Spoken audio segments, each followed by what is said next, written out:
Dios te bendiga. Gracias por acceder al canal de nuestra iglesia.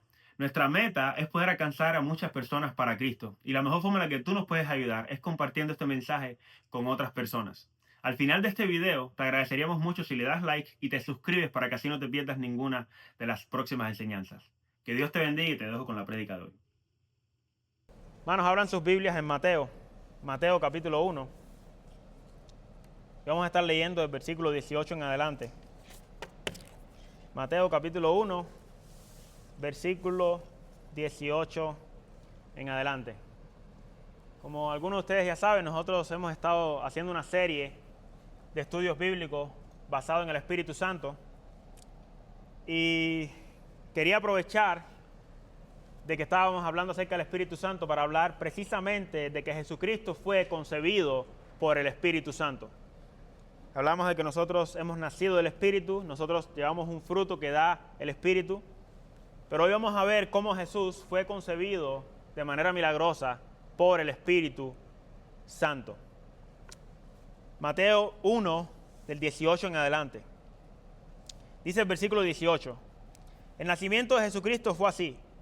Estando desposada María, su madre, con José, antes que se juntasen, se halló que había concebido del Espíritu Santo. José, su marido, como era justo y no quería infamarla, quiso dejarla secretamente.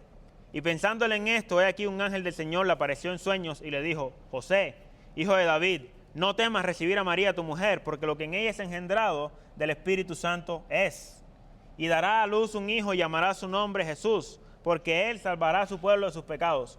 Todo esto aconteció para que se cumpliese lo dicho por el Señor por medio del profeta, cuando dijo: He aquí una virgen concebirá y dará a luz un hijo y llamará su nombre Emmanuel, que traducido es Dios con nosotros. Y despertando José del sueño, hizo como el ángel del Señor le había mandado y recibió a su mujer, pero no la conoció hasta que dio a luz a su hijo primogénito y le puso por nombre de Jesús.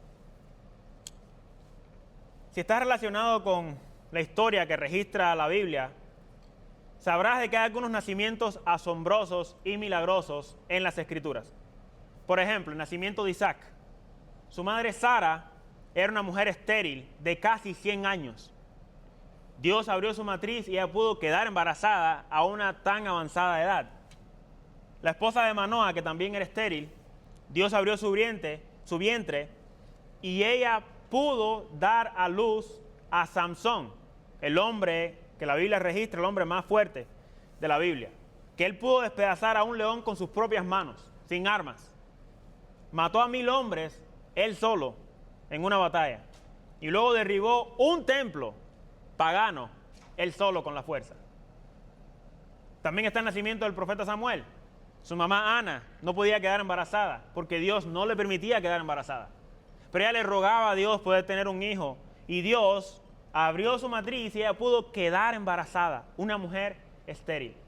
Y este fue el profeta que ungió a los reyes de Israel, el primer profeta que ungió reyes. Elizabeth, la parienta de María, ella tampoco podía quedar embarazada, pero Dios permitió que ella pudiera quedar embarazada de Juan el Bautista, el primo, o que se cree que es primo de Jesús. Sin embargo, el nacimiento virginal del Señor Jesús sobrepasa todos esos nacimientos. Ese es el milagro más grande que puede registrar las Escrituras, de que una mujer virgen quedara embarazada.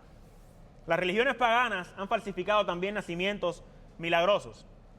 Satanás ha tratado de crear mitos y leyendas para hacer creer al mundo de que el nacimiento de Jesús es una leyenda también y que no es algo especial. Por ejemplo, los romanos creían que Zeus fecundó a Semele sin contacto y que ella concibió a Dionisio, al que le llaman Señor de la Tierra, según los romanos. Esto era una leyenda que ellos creían. En la concepción de Buda, el famoso Buda, su madre supuestamente vio como un elefante blanco le ingresaba en el vientre y así quedó embarazada.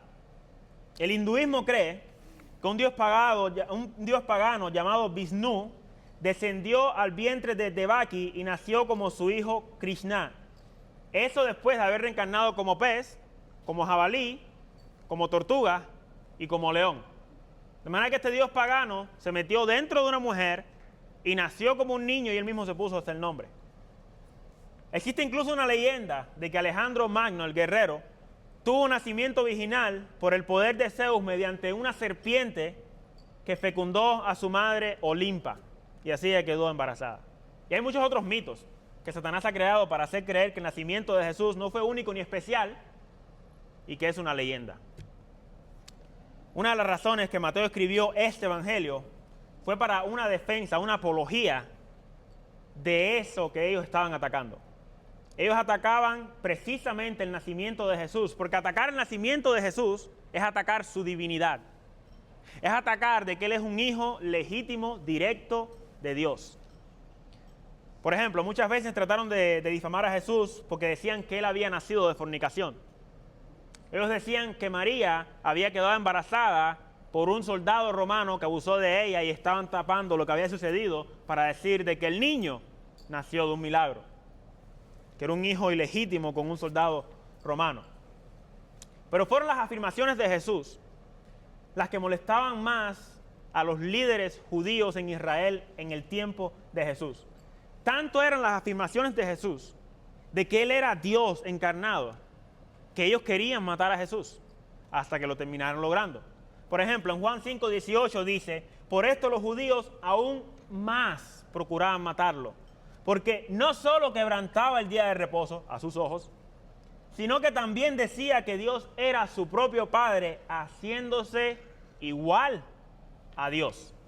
De manera que Jesús afirmaba Él de que Dios era su propio Padre.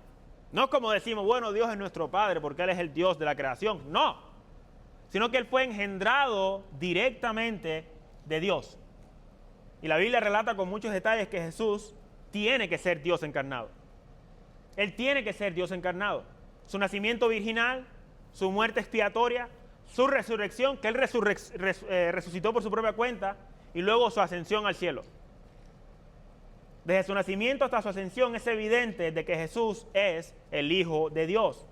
Sin embargo, el nacimiento sobrenatural de Jesús es la única manera de justificar la vida que llevó. Es la única manera de justificar la vida que llevó. Si Él no hubiera sido Dios, no hubiera podido vivir la vida que vivió. Ni tan siquiera los ángeles pueden vivir la vida que vivió Jesús. Una vida perfecta, sin pecado, sin mancha, sin nada que se le pudiera señalar. Un escéptico que negaba el nacimiento virginal de Jesús le preguntó una vez a un cristiano y le dice, si yo le dijera a usted que por ahí un niño nació sin padre humano, ¿me creería? A lo que el cristiano le respondió, sí, siempre y cuando ese niño viviera como vivió Jesús. La única forma que se puede explicar de que Jesús vivió como vivió es porque Él era sobrehumano. Él tenía una naturaleza divina. En el primer capítulo de Mateo, por ejemplo, vemos que los primeros 17 versículos ofrecen la descendencia de Jesús desde Abraham, a través de David, a través de José, su padre humano legal. Es decir, José, la Biblia no lo reconoce como su padre legítimo, sino como su padre legal. Como decir que nosotros, como que le dio el apellido a Jesús, decirlo de esa forma. De manera que José era su padre legal en los primeros 17 versículos. Pero lo interesante es que el relato de Mateo sobre la concepción divina de Jesús es directo y sencillo. Miren lo que dice el versículo 18. El nacimiento de Jesucristo fue así. Estando desposada María, su madre, con José, antes que se juntasen, se halló que había concebido del Espíritu Santo. Es todo. 17 versículos para hablar de su genealogía humana y un solo versículo para hablar acerca de su genealogía divina. Ese pasaje que muestra tan breve la historia de Jesús muestra de que no necesita dar tantos detalles para decir que Él es divino.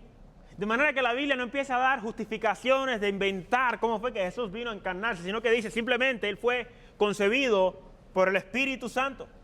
Es decir, 17 versículos se dedican a enumerar la genealogía de Jesús humana, pero solamente una pequeña parte del versículo, al final del versículo, su genealogía divina. Jesús descendió por medio de un acto milagroso. Y eso es exclusivo de parte del Espíritu Santo. El Espíritu Santo afirma este hecho en las Escrituras con toda autoridad, porque el Espíritu Santo fue el que inspiró a Mateo para que él escribiera lo que está escribiendo. Mateo no vio esto. Mateo no estaba ahí en ese momento. Mateo ni conoció al Padre de Jesús, al Padre legal, humano de Jesús. Puede que haya investigado con María, pero los detalles principales, dice la Biblia, que fueron dirigidos por el Espíritu Santo, que incluso le recordó a María lo que tenía que decir. La palabra en el versículo 18 para nacimiento de Jesús es la misma palabra que se usa en el versículo 1 para decir genealogía. De manera que cuando dice la genealogía de Jesucristo en el versículo 1, también dice en el versículo 18 la genealogía de Jesucristo fue así. De manera que da dos genealogías, su genealogía humana y su genealogía divina. Pero su genealogía divina viene directamente del Padre que lo engendró a través del Espíritu Santo. Vemos a la Divina Trinidad trabajando en conjunto. El Hijo engendrado por el Padre a través del Espíritu Santo. La Biblia no da muchos detalles de su madre María, ni tampoco da muchos detalles de José. Es probable que María viniera de una familia muy pobre. Por otros relatos de la Biblia nos enteramos de que tiene una hermana llamada Salomé, madre de Jacobo y Juan, que le llaman los hijos del trueno, los que querían incendiar una ciudad. Eso está en Mateo 27:56, en Marco 1, 15:40 y en Juan 19:25, al final de cada uno de los evangelios. Se cree que Elí fue el suegro de José en Lucas 3:23, y que entonces si él es el suegro de José, quiere decir que él es el papá de María. Los católicos romanos dicen que María fue engendrada también del Espíritu Santo, para divinizarla. Ellos han creado una mitología para decir de que Jesucristo es sin pecado porque María también fue engendrada por el Espíritu Santo, pero la Biblia no habla de la madre de María. De hecho, la Biblia menciona de que María es una como todos nosotros. Ella se ve a sí misma como pecadora, ella no se ve a ella a sí misma divina como Jesús tantas veces lo mencionaba. Pero ellos han hecho esto para poder rendirle adoración también a su diosa, como dicen muchos. Porque cuando tú le pones a ella al mismo nivel de Jesús, tú la pones como una diosa. La Biblia no dice eso. La Biblia da muy pocos detalles acerca de María, pero los detalles que da te muestra de que es una humana pecadora, como todos nosotros, que necesita la gracia de Dios, que necesita el perdón de Dios, y que por la gracia de Dios tuvo la oportunidad de tener a Jesucristo en su vientre y criarlo. Por la gracia de Dios. Sabemos que Elizabeth, la madre de Juan el Bautista, era parienta de María, en Lucas 1:36, probablemente la prima. Y sabemos que tuvo más hijos y que no permaneció virgen, como ven de la Iglesia Católica Romana. Por ejemplo, miren en Mateo capítulo 13, versículo 55. En Mateo capítulo 13, versículo 55, el mismo que habla acerca de María, él da el relato acerca de los otros hijos que tuvo. En el versículo 55 vienen hablando de Jesús y dice: ¿no es este el hijo del carpintero? ¿No se llama su madre María y sus hermanos Jacobo, José, Simón y Judas? ¿No están todas sus hermanas con nosotros? ¿Dónde pues tiene todas estas cosas? Y se escandalizaban de él. Pero Jesús les dijo: no hay profeta sin honra sino en su propia tierra y en su casa. De manera que vemos en las Escrituras de que María tuvo más hijos. Ella no permaneció virgen. De hecho, que ella estuviera virgen, eso no le da ningún derecho divino. La virginidad era lo normal en Israel para una muchachita que se iba a casar. No podían casarse sin estar virgen. De manera que quedaban deshonradas si se casaban sin estar virgen. Pero lo que más me llama la atención aquí es de que la Biblia recalca que esta muchachita era virgen. Antes de llegar ahí, me gustaría mencionar algo acerca de José. De José sabemos mucho menos. La Biblia menciona, ahí en el versículo 18, estando desposada María con su madre, María su madre con José, de manera que da la introducción de estos dos, a José y a María. De José tenemos menos información que ella. Sabemos que su padre era Jacob, en el versículo 16. Dice en el versículo 16, y Jacob engendró a José, marido de María, de la cual nació Jesús, llamado el Cristo. No le llama padre de Jesús, sino marido de María, para recalcar de que él no es el padre legítimo de Jesús, sino en cierta forma el que le dio su apellido, por así decirlo. Pero la Biblia no da muchos detalles acerca de él. Podemos entender de que él era artesano, carpintero, trabajaba en la construcción, porque en Mateo 13:55 dicen que él era el hijo del carpintero, de manera que públicamente la gente lo reconocían a él como el hijo del carpintero. No le llama a José padre de Jesús, sino que dicen, él no es el hijo del carpintero. Y la palabra para carpintero ahí es tectón, en griego, es artesano. Una persona que hace quizás mesas, hace quizás sillas, pero no era un carpintero de construcción que construía casas, sino que hacía cosas para adornar la casa y para utensilios del hogar. Y lo más importante es que dice en el versículo 19, ahí en Mateo 1, dice que José, su marido, era justo, era un hombre justo, era un hombre recto, era un hombre que buscaba hacer las cosas bien ante los ojos de Dios. Entonces, no tenemos mucha información de ellos dos, pero sí podemos entender de que estos dos jóvenes se amaban y estaban comprometidos. De acuerdo a la costumbre judía, la gente se casaban cuando eran muy jóvenes, entre 13 y 14 años, ya era la edad probablemente de casarse. Ellos consideraban de que un hombre ya estaba en la edad de adulta a partir de los 12 años, que es cuando empezaba a razonar ya, a tener tentaciones, a tener problemas, a manejar su vida ya como un niño que está pasando a la edad adulta. Empezaban a esa edad, no quiere decir que se casaban a esa edad, sino que a esa edad ya estaban ya disponibles para empezar a buscar parejas y casarse. Se comprometían y a veces el compromiso duraba hasta 7 años para casarse. De manera que el muchacho joven tenía que trabajar todos esos años para poder construir su hogar o para poder reunir suficiente dinero para pagarle al padre de la muchacha. Un compromiso judío era mucho más que un compromiso moderno de los que tenemos hoy en día. El matrimonio hebreo tenía 2 etapas. Una, el que le llaman el kedushin, que ese es el compromiso, y el otro era la jupa, que es la ceremonia de bodas. Es como hoy que nosotros hacemos lo que es, hacemos un compromiso, entregamos un anillo, nos comprometemos, pero era mucho más pesado, por así decirlo, el compromiso que tenían los judíos que lo que tiene la gente hoy con un compromiso matrimonial. El matrimonio era casi siempre arreglado por los padres. A veces ni los jóvenes sabían que se iban a casar. Sus padres arreglaban este matrimonio para que ellos dos pudieran hacer una vida juntos y casarse. Y se hacía como un contrato, y se sellaba el contrato con el pago del mohar. El mohar es el precio que se daba por la novia. No era que compraban a la novia, sino que ese era un dinero que se le daba para compensar al padre para los gastos de la boda y para proveer un tipo de seguro en caso de que el novio quedara insatisfecho y después no se quisiera casar con ella. Por los tiempos que gastó comprometido con ella y ella no pudo casarse con alguien más. La gente quería casarse con muchachas jóvenes, los hombres querían casarse con muchachas jóvenes en su edad reproductiva. Y el contrato se hacía vigente tan pronto como se hacía, como en cuanto se pagaba se hacía vigente el contrato.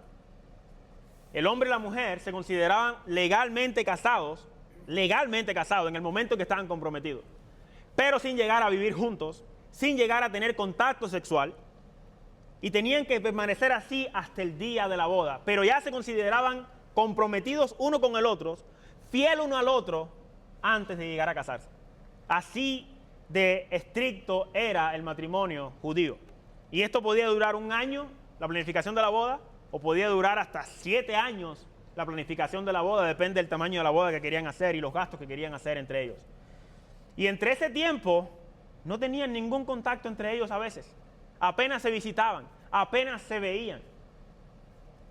Las personas no tenían tanto el capricho de querer casarse con alguien por su belleza, sino porque era una persona justa y fiel a Dios. Esa era la intención de casarse entre ellos, aunque se atraían obviamente físicamente, pero ya eso venía, como dicen, por default, porque sus padres casi que lo escogieron, aunque ellos podían escoger sus parejas también. Pero por la frase que dice antes de que se juntasen en el versículo 28, sabemos de que ellos no tenían contacto entre ellos sexual. De manera que la pureza sexual es algo de gran valor para Dios, la abstinencia sexual es algo de gran valor para Dios antes del matrimonio, y la fidelidad sexual dentro del matrimonio es algo valioso para Dios. Y María era virgen, pero aunque era una mujer virgen, con todo lo que se necesitaba para ella poder casarse bien, justa ante los ojos de Dios, todo el mundo reconocía que era una muchacha entregada a las cosas de Dios, la encontraron embarazada. Dice el versículo 18, se halló que había concebido. ¿Qué noticia? Bueno, al principio cualquiera diría, esto es una malísima noticia. Una muchacha justa, Una muchacha que no anda en esas cosas, ahora se halló que está embarazada. Antes que se juntasen, de manera que no se habían ni juntado, se halló que ella estaba embarazada. Pero la Biblia explica algo más. Dice, por el Espíritu. Haber concebido el Espíritu habla de la naturaleza divina de Jesús. De manera que ella concibió directamente del Espíritu. Y quiero que vayamos rápidos a Lucas 1:26 para que vean cómo es que sucedió esto. Porque en todo esto, José no sabía nada. José está planificando casarse con ella, pero José no sabe la situación por la que ella está pasando. Capítulo 1, versículo 26, en Lucas.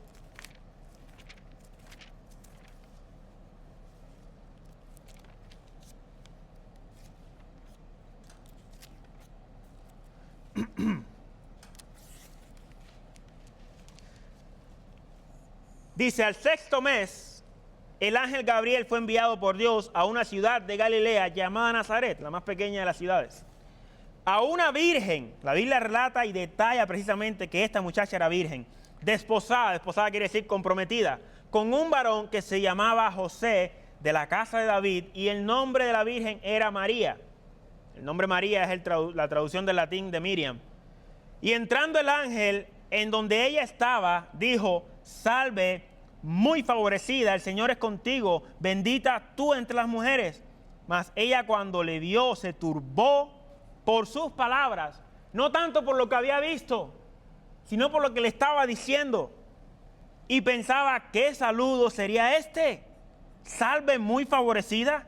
Entonces el ángel le dijo, María, no temas, porque has hallado gracia delante de Dios. Y ahora concebirás en tu vientre y darás a luz un hijo y llamarás su nombre Jesús. Este será grande y será llamado Hijo del Altísimo. El Señor Dios le dará el trono de David su padre y reinará sobre la casa de Jacob para siempre, no temporalmente, sino para siempre, y su reino no tendrá fin. Entonces María dijo al ángel, ¿cómo será esto? Pues no conozco varón. Esto recalca que ella sabía conscientemente que era una muchacha virgen y que estaba entregada a Dios. Yo no puedo quedar embarazada porque todavía no he estado con ningún hombre.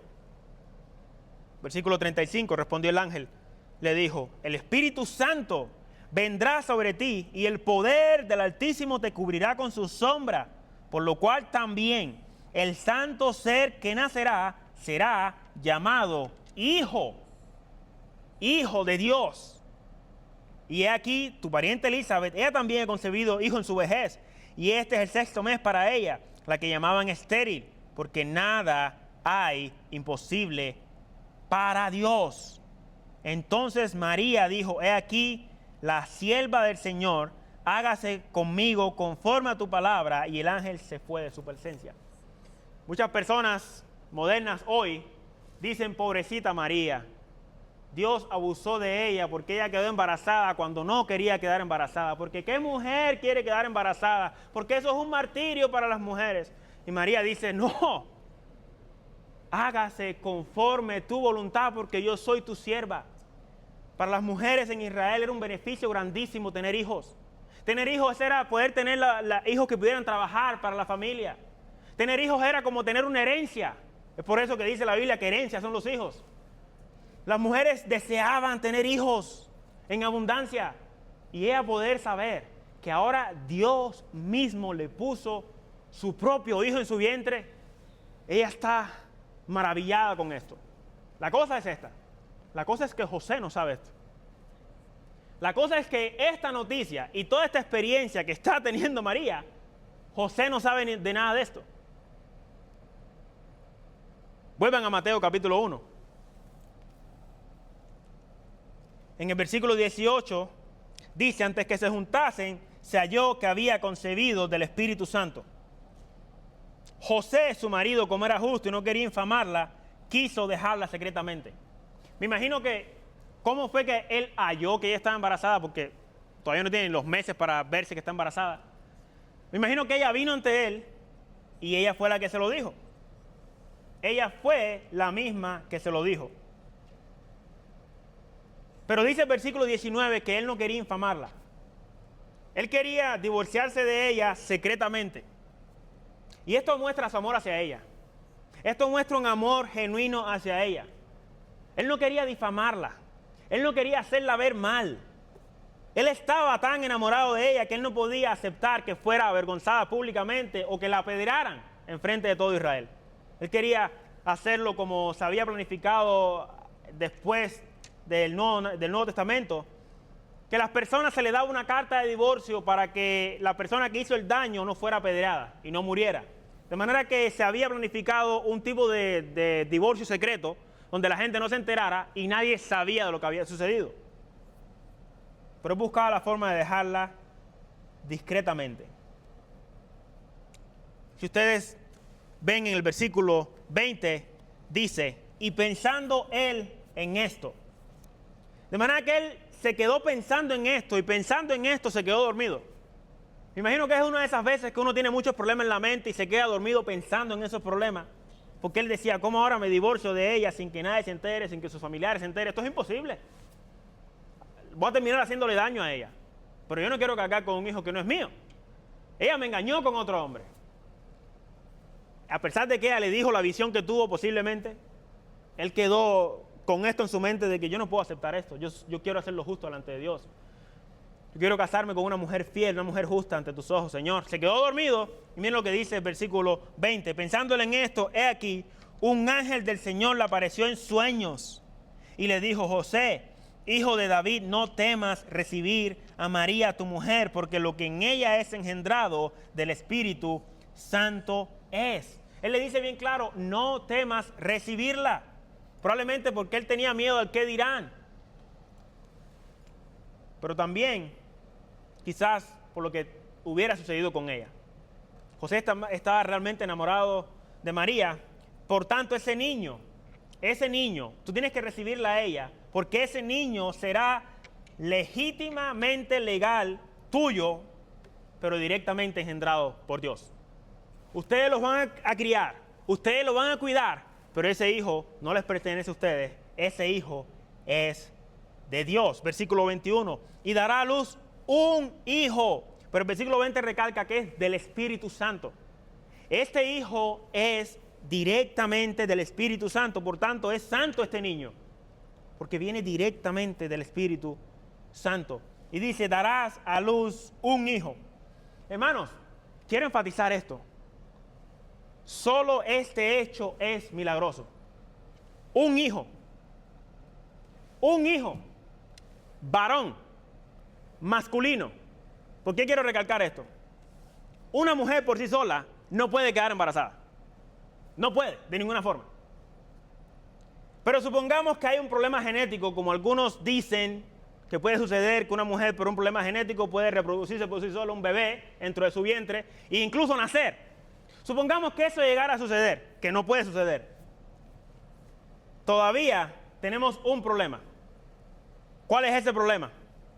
Ella solamente pudiera reproducir una niña. ¿Por qué les digo esto? Científicamente está comprobado que el ser humano solo tiene 2 cromosomas. 2 cromosomas. La mujer tiene 2 cromosomas X, 2X. Y el hombre tiene 2 cromosomas X y Y. Cuando la mujer queda embarazada, solo puede dar un cromosoma. Y el hombre solamente puede dar un cromosoma. La mujer solamente puede dar el cromosoma que tiene, el cromosoma X, que es el femenino. Pero el hombre es el que decide, no porque quiere, sino porque su cuerpo decide, o Dios decide antes que él, cuál es el cromosoma que va a poner en la mujer para que quede embarazada. Si es una X, ya hay 2X, lo que va a salir es una niña. Pero si da una Y, lo que va a salir es un varón. Una X y una Y es un varón. De manera que para que esta mujer quedara embarazada y saliera un niño, es un milagrazo. Es un milagrazo porque no hay hombre ahí. Vino directamente esa Y del Espíritu Santo. Ese es el milagro más grande que haya existido en toda la humanidad. No solamente esto, una mujer virgen puede quedar embarazada, pero no permanecer virgen. Quedó virgen y permaneció virgen después de tener el niño. Por tanto, que María quedara embarazada y seguir virgen es un milagro, pero que quede embarazada de un bebé hombre es aún más impresionante. Más impresionante. Y por si acaso, como lo mencioné, María no era divina. Ella no podía generar ningún milagro. Ese bebé que nació vino directo del Espíritu Santo y por eso es que tuvo ese niño. Versículo 21, dice el versículo 21, y darás a luz un hijo. Dará a luz, hablando de María, y llamarás su nombre Jesús. Tú le pondrás el nombre Jesús, porque él salvará a su pueblo de sus pecados. A este hombre, a José, se le da para que le dé el nombre de su hijo. Pero ya María lo sabía, ustedes se acuerdan, lo leímos en Lucas. Ya el ángel le dijo, le llamará su nombre Jesús. Ya María lo sabía. Pero esto es confirmación para que él no se volviera loco. Él dice, bueno, entonces, ahora sí lo creo porque lo que María me dijo es cierto. Llamarás su nombre Jesús. Jesús. Jesús significa Yahweh salva. O Yahweh es salvación. O Jehová es salvación. En el Antiguo Testamento el nombre Josué o Joshua es el mismo nombre de Jesús. Nada más que añaden 2 o 3 letras, pero significa lo mismo y es el mismo nombre. Ese era un nombre muy común en Israel. Josué, Joshua, Yahoshua, Jesús, Yahshua, Yahshua. Es el mismo nombre y significa lo mismo. Jehová salva, Yahweh salve, Yah de Yahweh y Shua, que significa salvación. Son el mismo nombre y tienen el mismo significado. Y ese era su nombre humano. Su nombre humano, que muchos lo tenían. Era un nombre común en Israel. La única diferencia está que a ninguno se le llamó Cristo ni Mesías. Este es Jesús, Cristo o Jesús, el Cristo, el Mesías que había de venir. Y aunque muchos tenían ese nombre también, a ninguno se le dice, como dice en el versículo 21, porque Él salvará a su pueblo de sus pecados. ¡Wow! Sansón será libertador de Israel, va a liberar a Israel, ¿pero qué? De la maldad de otros, que Dios trajo por causa del pecado de Israel.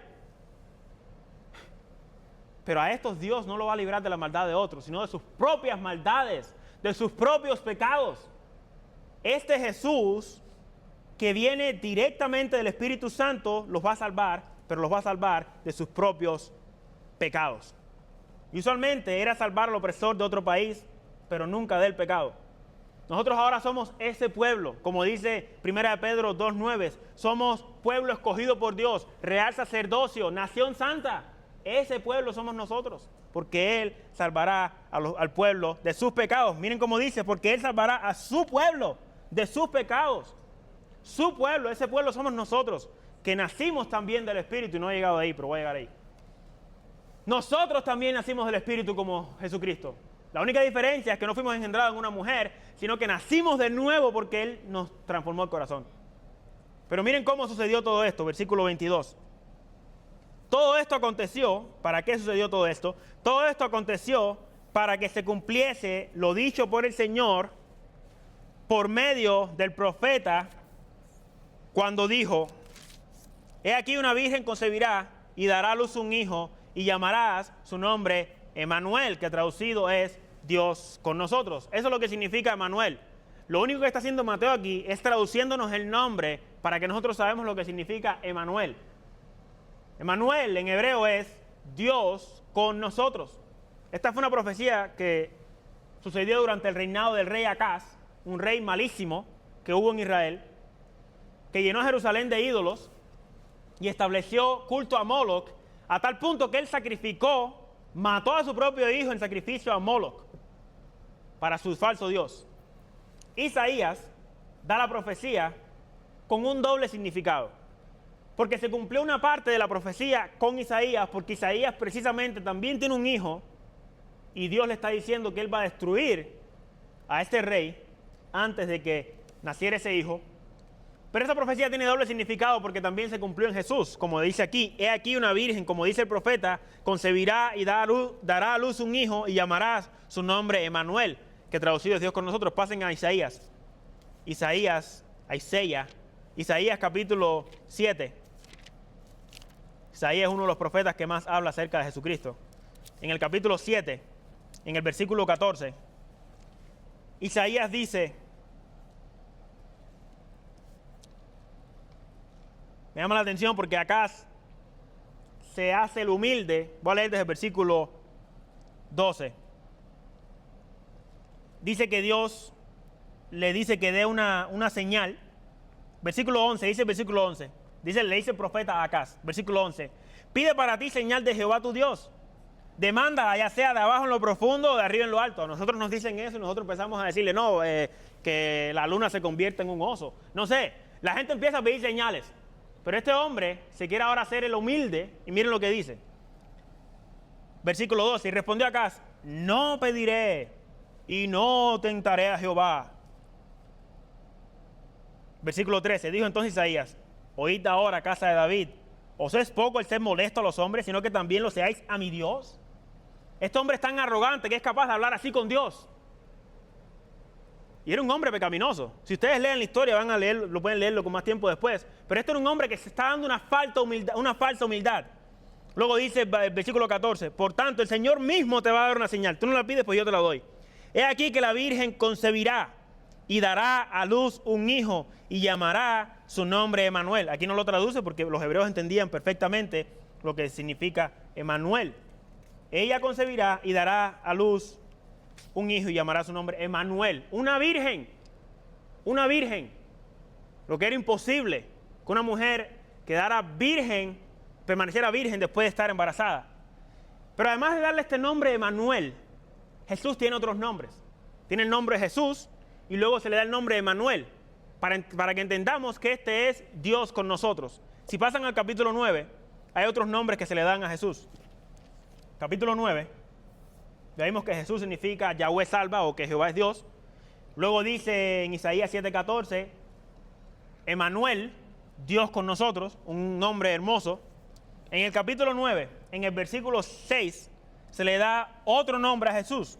Y Isaías vuelve a dar otra profecía y dice, porque un niño nos es nacido, hijo nos es dado, y el principado sobre su hombro, y se llamará su nombre admirable consejero, Dios fuerte, Padre eterno, príncipe de paz. Lo dilatado de su imperio y la paz no tendrá límite sobre el trono de David y sobre el reino, disponiéndolo y confirmándolo en juicio y en justicia desde ahora y para siempre. El celo de Jehová de los ejércitos hará esto. Admirable consejero es un solo título. Admirable consejero, no admirable consejero, es admirable consejero. Y eso muestra la sabiduría que Jesús tenía, que era sobrehumana. Era un consejero sobrehumano. Dios fuerte, es muerta la fortaleza de Jesús como un héroe que puede salvar él solo a toda una ciudad, como un superhéroe que puede salvar a todo un país. Pero en este caso, salvarlo de sus pecados. Es un Dios tan fuerte que es capaz de cargar con todo el pecado de toda la humanidad y salvarlos, siendo castigado por su propio Padre. El título Padre Eterno que sigue, Padre Eterno, esto muestra su unidad con el Padre y el amor que nos muestra como un padre con sus hijos. Los reyes a veces se llamaban a sí mismos padres de una nación o padres de un pueblo, pero morían. Pero dice, este rey será Padre eterno, eterno. Y creo que también hace una referencia que usualmente los israelitas le llamaban a Abraham Padre de la fe, ¿no? Aquí ya no le llamamos a Abraham Padre, sino que a Jesús mismo le decimos que Él es Padre eterno. En Hebreos, hablando de Jesús, Hebreos 2:12 dice, anunciaré a mis hermanos tu nombre, este Jesús, en medio de la congregación te alabaré. Y otra vez, yo confiaré en Él. Y de nuevo, he aquí yo y los hijos que Dios me dio. Así que, por cuanto los hijos participaron de carne y sangre, Él también participó de lo mismo para destruir por medio de la muerte al que tenía al imperio de la muerte, esto es, al diablo. De manera que nosotros podemos llamarnos hijos de Dios, porque Jesús es Dios y dice los hijos que Dios me dio. Literalmente podemos decir de que Jesucristo y el Padre son uno, por tanto se les puede llamar Padre eterno. Él es Padre de toda la nación. Además de Padre eterno, también se le llama Príncipe de paz, y esto lo vimos hace una semana. Pero esto muestra la paz que Dios hizo con el hombre. Jesucristo mismo estaba reconciliando al hombre con Dios por sus pecados. Ahora vuelvan a Mateo capítulo 1, versículo 23. Mateo capítulo 1, versículo 23, y acá sí vamos a acabar. Dice en el versículo 23, he aquí una virgen concebirá y dará a luz un hijo y llamará su nombre Emanuel, que traducido es Dios con nosotros. Esa fue la profecía. se cumplió al pie de la letra con Jesucristo. Todo esto fue una profecía que el ángel, podemos decirlo así, el ángel no vino a darle algo nuevo, era algo nuevo para él por lo de Jesús. Pero a la misma vez el ángel lo confirmó con las Escrituras. Él le dice, esto que está sucediendo es una confirmación de las Escrituras. Hasta los ángeles citan la Biblia para hablar acerca de las profecías. No vienen con sus propios mensajes, sino diciendo, así dice las Escrituras, así dice el Señor. Después de esa revelación, ahora José tuvo paz, dice el versículo 24. Y despertando José del sueño, hizo como el ángel del Señor le había mandado y recibió a su mujer. Pero escuchen bien, versículo 25. Pero no la conoció hasta que dio a luz su primogénito y le puso por nombre Jesús. ¿Sabes cómo lo llama? Primogénito. La Biblia le llama a Jesús unigénito del Padre. Pero aquí José le llama primogénito, primero. Eso es lo que significa. De manera que María no permaneció virgen después de que tuvo a Jesús. Porque después de que tuvo a Jesús, tuvo más hijos con José. Y tuvo hijos y tuvo hijas. Solamente quería recalcar eso porque por esto dicen que ella es divina, pero realmente la Biblia es clara. Dice de que ella tuvo más hijos. Y Jesucristo fue su primogénito, no su unigénito. Primogénito. Ahora, pero quiero añadir algo más. La Biblia llama a Jesús la luz del mundo. En Juan 8:12, Jesucristo mismo dice, yo soy la luz del mundo.